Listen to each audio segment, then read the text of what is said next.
2026 নিৰ্বাচনৰ বাবে তৎপৰ বিজেপি দেৱাল লিখনেৰে প্ৰচাৰ অভিযান আৰম্ভ কৰিলে গেৰুৱা দলটোৱে খানাপাৰাত মুখ্যমন্ত্ৰী ডক্টৰ হিমন্ত বিশ্ব শৰ্মাই আৰম্ভ কৰিলে দেৱাল লিখন অভিযান 7টা বিশেষ শ্লোগানেৰে প্ৰচাৰ আৰম্ভ কৰিলে ৰাজ্যিক বিজেপিয়ে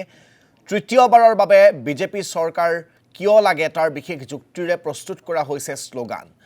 দেৱাল লিখন অভিযানত উপস্থিত থাকে ৰাজ্যিক বিজেপিৰ সভাপতি দিলীপ শইকীয়াও আমি তাৰে দৃশ্যাংশ আপোনালোকক দেখুৱাইছো বিজেপিৰ প্ৰতীক চিহ্ন অংকন কৰি এইদৰে হিমন্ত বিশ্ব শৰ্মাই এই দেৱাল লিখন কাৰ্যসূচীৰ শুভাৰম্ভণি কৰে এয়া খানাপাৰাৰ দৃশ্যাংশ আমি আপোনালোকক টেলিভিছন স্ক্ৰীনত দেখুৱাইছো হেল্ল' আমাৰ ভাৰতীয় জনতা পাৰ্টিয়ে 26ৰ নিৰ্বাচনৰ বাবে ইতিমধ্যে বিভিন্ন প্ৰকাৰে সাজু হৈছে আজি 5 জানুৱাৰী আজিৰ পৰা আমি ৱাল লিখন বা দেৱালত বিজেপিৰ প্ৰতীক চিহ্ন অংকন এই কাৰ্যসূচী আমি আৰম্ভ কৰিছো কাৰ্যকৰ্তাসকলে পদুম ফুল বা কমল অংকন কৰিব